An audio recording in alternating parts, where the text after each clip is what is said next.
शांति। आज 14 नवंबर 2023 की बाबा की साकार मुरली है। मुरली के महावाक्य हैं, मीठे बच्चे, मनुष्य को देवता बनाने की सर्विस में विघ्न जरूर पड़ेंगे। तुम्हें तकलीफ सहन करके भी इस सर्विस पर तत्पर रहना है, रहमदिल बनना है। प्रश्न है, जिसे अंतिम जन्म की स्मृति रहती है उसकी निशानी क्या होगी? उत्तर है, उनकी बुद्धि में रहेगा कि अब इस दुनिया में दूसरा जन्म हमें नहीं लेना है और न तो दूसरों को जन्म देना है। यह पाप आत्माओं की दुनिया है, इसकी वृद्धि अब नहीं चाहिए, इसे विनाश होना है। हम इन पुराने वस्त्रों को उतार अपने घर जाएंगे। अब नाटक पूरा हुआ। गीत है, नई उम्र की कलियां। ओम शांति। बाप बैठ बच्चों को समझाते हैं कि तुम बच्चों को हर एक की ज्योति जगानी है, यह तुम्हारी बुद्धि में है। बाप को भी बेहद का ख्याल रहता है कि जो भी मनुष्य मात्र हैं उनको मुक्ति का रास्ता बताएं। बाप आते ही है बच्चों की सर्विस करने, दुख से लिबरेट करने। मनुष्य समझते नहीं हैं कि यह दुख है तो सुख का भी कोई स्थान है, यह जानते नहीं। शास्त्रों में सुख के स्थान को भी दुख का स्थान बना दिया है। अब बाप है रहमदिल। मनुष्य तो यह भी नहीं जानते कि हम दुखी हैं, क्योंकि सुख का और सुख देने वाले का पता ही नहीं है। यह भी ड्रामा की भावी। सुख किसको कहते हैं, दुख किसको कहते, यह जानते नहीं। ईश्वर के लिए कह देते कि वही सुख दुख देते हैं, गोया उस पर कलंक लगाते हैं। ईश्वर जिनको बाप कहते हैं उनको जानते ही नहीं। बाप कहते हैं कि मैं बच्चों को सुख ही देता हूँ। तुम अब जानते हो बाबा आया है पतितों को पावन बनाने। कहते हैं मैं सबको ले जाऊंगा स्वीट होम। अब स्वीट होम भी पावन है, वहाँ कोई पतित आत्मा रहती नहीं, उस ठिकाने को कोई जानते नहीं।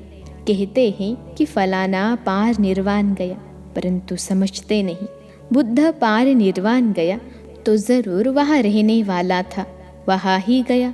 अच्छा, वह तो गया, बाकी दूसरे कैसे जाए? साथ तो कोई को ले नहीं गया, वास्तव में वह जाते नहीं। इसलिए सब पतित पावन बाप को याद करते हैं। पावन दुनिया दो हैं, एक मुक्ति धाम, दूसरा जीवन मुक्ति धाम। शिवपुरी और विष्णुपुरी, यह है रावणपुरी।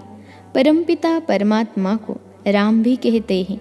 राम राज्य कहा जाता है तो बुद्धि परमात्मा की तरफ चली जाती है। मनुष्य को तो सब परमात्मा मानेंगे नहीं, तो तुमको तरस पड़ता है, तकलीफ तो सहन करनी पड़े। बाबा कहते, मीठे बच्चे, मनुष्य को देवता बनाने में, इस ज्ञान यज्ञ में विघ्न बहुत ही पड़ेंगे। गीता के भगवान ने गाली खाई थी ना, गालियाँ उनको भी और तुमको भी मिलती हैं। कहते हैं ना कि इसने शायद चौथ का चंद्रमा देखा होगा। यह सब है दंत कथाएं। दुनिया में तो कितना गंद है। मनुष्य क्या क्या खाते हैं, जानवरों को मारते हैं, क्या क्या करते हैं। बाप आकर इन सब बातों से छुड़ा देते हैं। दुनिया में मारामारी कितनी है, तुम्हारे लिए बाप कितना सहज कर देते हैं। बाप कहते हैं कि तुम सिर्फ मुझे याद करो तो विकर्म विनाश हो जाएंगे। सबको एक ही बात समझो। बाप कहते हैं अपने शांति धाम और सुख धाम को याद करो। तुम असुल वहाँ के रहवासी हो। सन्यासी लोग भी वहाँ के लिए ही रास्ता बताते हैं। अगर एक निर्वाण धाम चला गया तो फिर दूसरे को कैसे ले जाएंगे? उनको कौन ले जाएगा? समझो, बुद्ध निर्वाण धाम में गया, उनके बुद्धि तो यहाँ बैठे हैं, उनको वापिस ले जाएं ना। गाते भी हैं, जो पैगंबर हैं सबकी रूह यहाँ है, यानी किस न किस शरीर में है, फिर भी महिमा गाते रहते। अच्छा, धर्म स्थापन करके गए, फिर क्या हुआ? मुक्ति में जाने लिए मनुष्य कितना माथा मारते हैं। उसने तो यह जप तप तीर्थ आदि नहीं सिखाया। बाप कहते हैं मैं आता ही हूँ सबकी गति सद्गति करने, सबको ले जाता हूँ। सतयुग में जीवन मुक्ति है, एक ही धर्म है, बाकी सब आत्माओं को वापिस ले जाते हैं।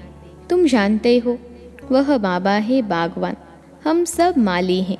मम्मा बाबा और सब बच्चे माली बन बीज बोते रहते हैं। कलम निकलती है, फिर माया के तूफान लग पड़ते हैं। अनेक प्रकार के तूफान लगते हैं, यह है माया के विघ्न। तूफान लगते हैं तो पूछना चाहिए, बाबा इसके लिए क्या करना चाहिए। श्रीमत देने वाला बाप है, तूफान तो लगेगे ही। नंबर 1 है देह अभिमान। यह नहीं समझते कि मैं आत्मा अविनाशी हूँ, यह शरीर विनाशी है। हमारे 84 जन्म पूरे हुए, आत्मा ही पुनर्जन्म लेती हैं। घड़ी घड़ी एक शरीर छोड़ दूसरा लेना आत्मा का ही काम है। अब बाप कहते हैं तुम्हारा यह अंतिम जन्म है, इस दुनिया में दूसरा जन्म नहीं लेना है, न किसको देना है। पूछते हैं कि फिर सृष्टि की वृद्धि कैसे होगी। अरे इस समय सृष्टि की वृद्धि नहीं चाहिए, यह तो भ्रष्टाचार की वृद्धि है। यह रस्म रावण से शुरू हुई है। दुनिया को भ्रष्टाचारी बनाने वाला रावण ठहरा, श्रेष्ठाचारी राम बनाते हैं। इसमें भी तुमको कितनी मेहनत करनी पड़ती है। घड़ी घड़ी देह अभिमान में आ जाते हैं। अगर देह अभिमान में न आए तो अपने को आत्मा समझे। सतयुग में भी अपने को आत्मा तो समझते हैं ना, जानते हैं अभी यह हमारा शरीर वृद्ध हुआ है, इनको छोड़कर नया लेंगे। यहाँ तो आत्मा का भी ज्ञान नहीं है, अपने को देह समझ बैठे हैं। इस दुनिया से जाने की दिल उनकी होती है जो दुखी होते हैं, वहाँ तो है ही सुख। बाकी आत्मा का ज्ञान वहाँ रहता है। एक शरीर छोड़ दूसरा लेते हैं, इसलिए दुख नहीं होता, वह सुख की प्रारब्ध है। यहाँ भी आत्मा तो कहते हैं, फिर भल कोई आत्मा सो परमात्मा कह देते हैं। आत्मा है यह तो ज्ञान है ना, परंतु यह नहीं जानते कि हम इस पाठ से वापिस जा नहीं सकते। एक शरीर छोड़ फिर दूसरा लेना जरूर है। पुनर्जन्म तो सब मानेंगे, कर्म तो सब कूटते हैं ना। माया के राज्य में कर्म विकर्म ही बनते हैं, तो कर्म कूटते रहते हैं। वहाँ ऐसे कर्म नहीं जो कूटने पड़े। अब तुम समझते हो कि वापिस जाना है, विनाश होना ही है। बॉम्ब्स के ट्रायल भी ले रहे हैं, गुस्से में आकर फिर ठोक देंगे। यह पावरफुल बॉम्ब्स हैं। गायन भी है यूरोपवासी यादव। भल हम सब धर्म वालों को यूरोपवासी ही कहेंगे। भारत है एक तरफ, बाकी उन सबको मिला दिया है। अपने खंड लिए उनको प्यार तो बहुत है, परंतु भावी ऐसी है तो क्या करेंगे। ताकत सारी तुमको बाबा दे रहे हैं। योग बल से तुम राज्य ले लेते हो, तुमको कोई भी तकलीफ नहीं देते हैं। सिर्फ बाप कहते हैं मुझे याद करो, देह अभिमान छोड़ो। कहते हैं कि मैं राम को याद करता हूँ, श्री कृष्ण को याद करता हूँ, तो वे अपने को आत्मा थोड़े ही समझते हैं। आत्मा समझते तो आत्मा के बाप को क्यों नहीं याद करते हैं। बाप कहते हैं मुझे परमपिता परमात्मा को याद करो। तुम जीव आत्मा को क्यों याद करते हो। तुमको देह अभिमानी बनना है। मैं आत्मा हूँ, बाप को याद करता हूँ। बाबा ने फरमान किया है, याद करने से विकर्म विनाश होंगे और वर्षा भी बुद्धि में आ जाएगा। बाप और जायदाद अर्थात मुक्ति और जीवन मुक्ति, इसके लिए ही धक्के खाते रहते हैं। यज्ञ जप तप आदि करते रहते हैं। पोप से भी आशीर्वाद लेने जाते हैं। यहाँ बाप सिर्फ कहते हैं कि देह अभिमान छोड़ो, अपने को आत्मा निश्चय करो। यह नाटक पूरा हुआ है। हमारे 84 जन्म पूरे हुए हैं, अब जाना है। कितना सहज करके समझाते हैं। गृहस्थ व्यवहार में रहते बुद्धि में यह रखो। जैसे नाटक पूरा होने पर होता है तो समझते हैं कि बाकी 15 मिनट हैं। अभी यह सीन पूरी होगी। एक्टर्स समझते हैं हम यह कपड़ा उतार घर को जाएंगे, अभी सबको वापिस जाना है। ऐसी ऐसी बातें अपने से करनी चाहिए। कितना समय हमने सुख दुख का पहाड़ बजाया है यह जानते हैं। अभी बाप कहते हैं कि मुझे याद करो, दुनिया में क्या क्या हो रहा है, इन सब को भूल जाओ, यह सब खत्म हो जाने वाले हैं, अब वापिस जाना है। वह समझते हैं कि कलयुग अभी 40,000 वर्ष चलेगा। इसको घोर अंधियारा कहा जाता है।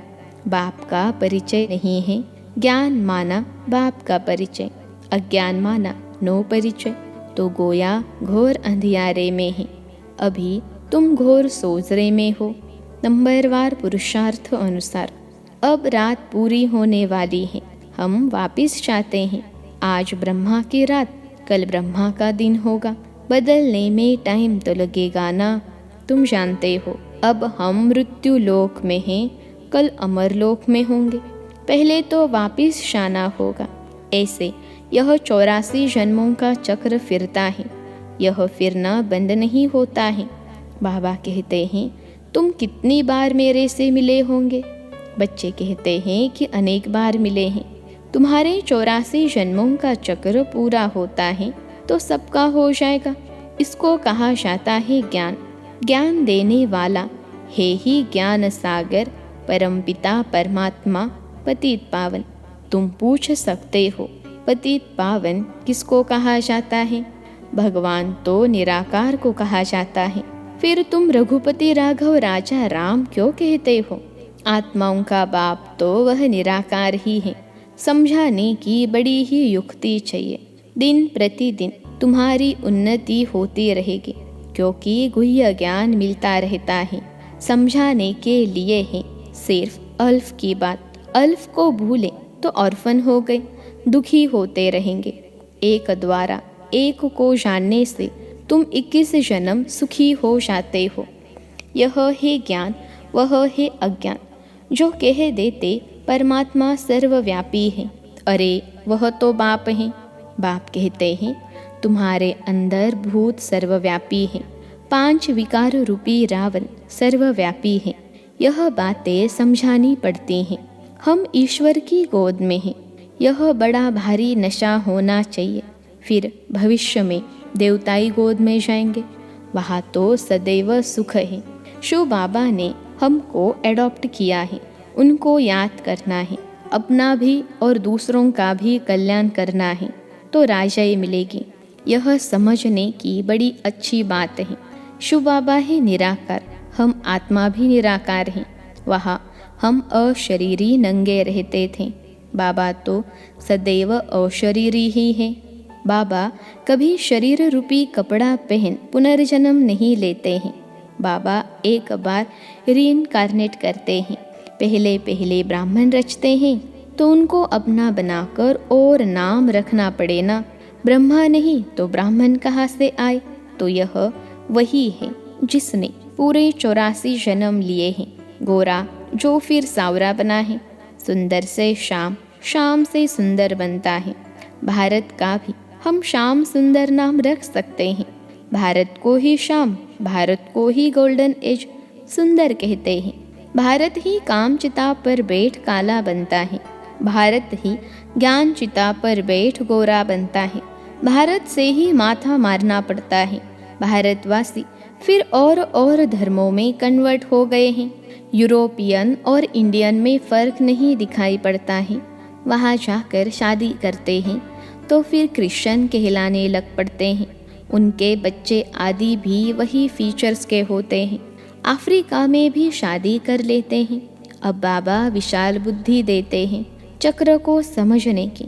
यह भी लिखा हुआ है, विनाश काले विपरीत बुद्धि। यादों और कौरवों ने प्रीत नहीं रखी, जिन्होंने प्रीत रखी उनकी विजय हुई। विपरीत बुद्धि कहा जाता है दुश्मन को। बाप कहते हैं इस समय सब एक दो के दुश्मन हैं। बाप को ही सर्वव्यापी कहे गाली देते हैं, या तो फिर कह देते जन्म मरण रहित है।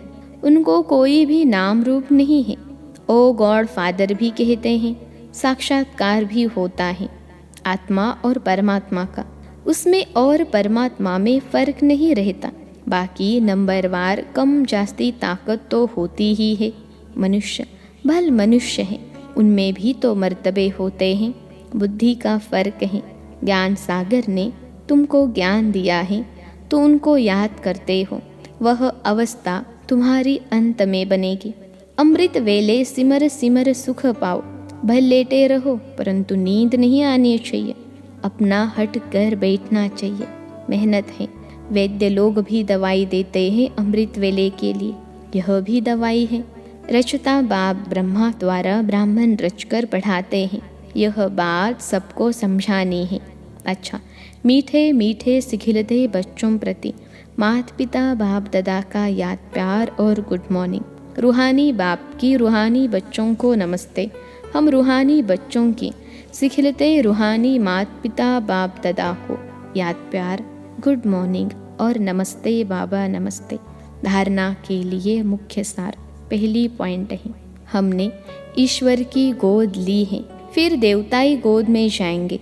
इसी रूहानी नशे में रहना है। अपना और दूसरों का कल्याण करना है। दूसरी पॉइंट है, अमृत वेले उठ ज्ञान सागर के ज्ञान का मनन करना है। एक की अव्यभिचारी याद में रहना है।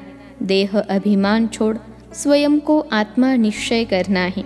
आज का वरदान है, अमृत वेले से रात तक याद के विधि पूर्वक हर कर्म करने वाले सिद्धि स्वरूप भव।